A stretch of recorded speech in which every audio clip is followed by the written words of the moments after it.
F&O trading में 10 में से 9 ट्रेडर नुकसान उठाते हैं। और यह आंकड़ा दरअसल 9 से भी ज़्यादा है। लेकिन मोटे तौर पे 10 में से 9 कहना ठीक है, 10 में से साढ़े 9 इंसान गिने नहीं जा सकते हैं। लेकिन जब आप लंबी गिनती में जाते हैं तो वो गिनती 9 से ज़्यादा है, 9 से कम नहीं है। ये बात सेबी कई बार कह चुकी है, स्टॉक एक्सचेंजेस लगातार कहते रहते हैं। हर बार जब आप कोई ट्रेडिंग पोर्टल या उसका ऐप खोलते हैं तो उसमें ये सामने आ जाता है, चेतावनी आती है। और सेबी इससे बचने के तमाम उपाय लगातार उन पे आजमा रहा है कि क्या उपाय किए जा सकते हैं, कोशिश कर रहा है। और अब उसका एक प्रस्ताव कुछ समय से चला आ रहा है कि लॉन्ग टर्म कॉन्ट्रैक्ट्स लाए जाएं एफ&ओ में, यानी फ्यूचर और ऑप्शंस में भी। और उससे उनको लगता है कि मार्केट मजबूत होगा, मार्केट में डेप्थ आएगी, लोगों को बेटर ऑप्शन मिलेंगे अगर वो सिर्फ ट्रेडिंग भी करना चाहते हैं तो। और सेबी के चेयरमैन तुहिन कांता पांडे ने कहा था कि लंबी अवधि के कॉन्ट्रैक्ट्स को बढ़ावा दिया जाए, उससे भारत का कैपिटल मार्केट मजबूत होगा। हालांकि भारत के जो बाजार के दिग्गज हैं वो ये मानते हैं कि ये लॉन्ग टर्म कॉन्ट्रैक्ट्स बहुत सक्सेसफुल तभी हो पाएंगे जब लिक्विडिटी, मार्केट मेकिंग, मार्जिन के रूल्स उनके हिसाब से बने, और साथ में जो इंस्टीट्यूशनल इन्वेस्टर्स हैं उनकी भी उसमें भागीदारी हो, और इसके लिए जो नियमों में कुछ हेर फेर करने की जरूरत है वो किया जाए। तो अब क्या प्लान है ये सोचना चाहिए, आखिर एफ&ओ पर क्यों ये उन्होंने जोर दिया है और क्या करने की सोच रहे हैं। तो सेबी की बोर्ड मीटिंग अभी 19 जून को जो हुई है उसके बाद एक प्रेस कॉन्फ्रेंस में तुहिनकांत पांडे ने बात साफ साफ कही थी कि अब बाजार में सिर्फ शॉर्ट टर्म कॉन्ट्रैक्ट्स नहीं होने चाहिए, लॉन्ग टर्म कॉन्ट्रैक्ट्स भी मिलने चाहिए। और अभी सेबी एक नया डेटा भी लाने वाला है, एक नई स्टडी आई है। रिटेल इन्वेस्टर्स को या रिटेल ट्रेडर्स को कितना नुकसान होता है एफ&ओ में। जो आंकड़ा मैंने अभी दिया 10 में से 9, वो पुराना आंकड़ा है। और अब सेबी नया डेटा लेके आने वाली है। और इसके साथ ही वो डेरिवेटिव मार्केट की एक पूरी रिव्यू के प्रोसेस में भी लगी हुई है। और सेबी का कहना यह है कि लॉन्ग टर्म कॉन्ट्रैक्ट जब आ जाएंगे तो केवल उससे सट्टेबाजी को बढ़ावा नहीं मिलेगा, बल्कि लॉन्ग टर्म में हेजिंग करने को, यानी कि अपने नुकसान होने से बचाने का जो मैकेनिज्म होता है, हेजिंग मैकेनिज्म है, उसका इंतजाम भी हो पाएगा। तो अब जो बाजार के लोग हैं उनका कहना है, खासतौर पर जो हेज फंड काम करते हैं, उनका कहना है कि जो अभी का जो मार्जिन फ्रेमवर्क है बाजार में, आप जब एफ&ओ का सौदा करते हैं इसमें जो मार्जिन भरना पड़ता है, ये लॉन्ग टर्म डेरिवेटिव्स के फेवर में नहीं है। उनको आप कह सकते हैं उनको सहारा इससे नहीं मिलता है। लॉन्ग टर्म इंडेक्स डेरिवेटिव जो हैं उन पे मार्जिन बहुत ज़्यादा है। अभी जो नॉर्मल इंडेक्स डेरिवेटिव है, रेगुलर जो छोटे टर्म के होते हैं, उन पे 9.3% मार्जिन लगता है।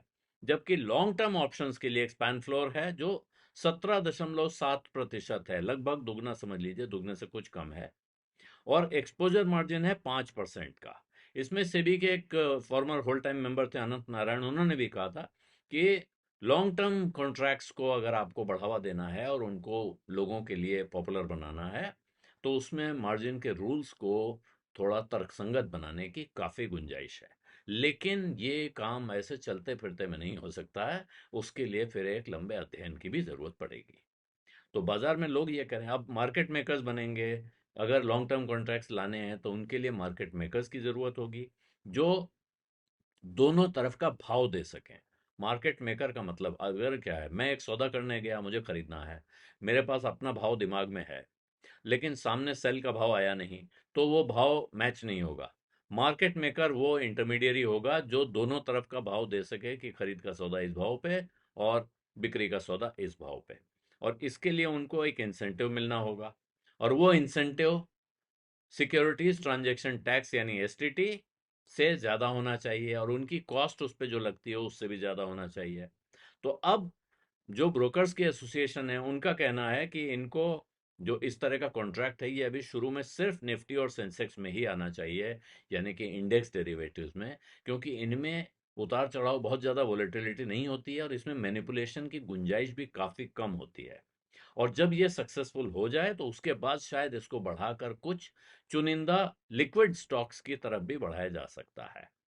अब एक सवाल यह है कि लॉन्ग टर्म कॉन्ट्रैक्ट ला दिए जाएं बाजार में और उनमें वॉल्यूम ना हो, यानी कि सौदे ना हो, तो फायदा क्या है। तो क्या ये वॉल्यूम कभी भी वीकली या मंथली कॉन्ट्रैक्ट्स के बराबर पे आ पाएगा, उसका मुकाबला कर पाएगा। तो इस पे जानकारों का कहना है कि कितना भी कम हो जाए मार्जिन, लॉन्ग टर्म कॉन्ट्रैक्ट कभी वीकली या मंथली कॉन्ट्रैक्ट के बराबर के सौदे उसमें नहीं आ पाएंगे। वो वॉल्यूम आपको यहाँ कभी नहीं मिलेगा। लेकिन और जो ऑप्शन करने वाले ट्रेडर्स हैं, उनका जो तरीका है काम करने का, उसमें क्या लॉन्ग टर्म ऑप्शंस में जो छोटे ट्रेड्स हैं, इनके मुकाबले रिटर्न बहुत कम मिलता है पर यूनिट। कि मान लीजिए 10,000 रुपये लगाए या 1 लाख रुपए लगाया, उस पर जो रिटर्न शॉर्ट टर्म में मिल जाएगा, उसके मुकाबले लॉन्ग टर्म में वो रिटर्न बहुत कम हो जाएगा। और बाकी दुनिया का भी अगर आप उदाहरण देखेंगे, अमेरिका हो, यूरोप हो, साउथ कोरिया है, इनमें सब में वीकली और शॉर्ट टर्म कॉन्ट्रैक्ट्स के ही वॉल्यूम सबसे ज़्यादा होते हैं। लॉन्ग टर्म का इस्तेमाल कौन करता है? बड़े इंस्टीट्यूशनल इन्वेस्टर जैसे पेंशन फंड्स हैं और एसेट मैनेजर्स हैं, म्यूचुअल फंड वाले हैं। ये अपनी होल्डिंग्स को हेज करते हैं, जो पैसा इन्होंने लगा रखा है उसकी पोजीशंस को दूसरी तरफ हेज करने के लिए लॉन्ग टर्म कॉन्ट्रैक्ट्स का इस्तेमाल करते हैं।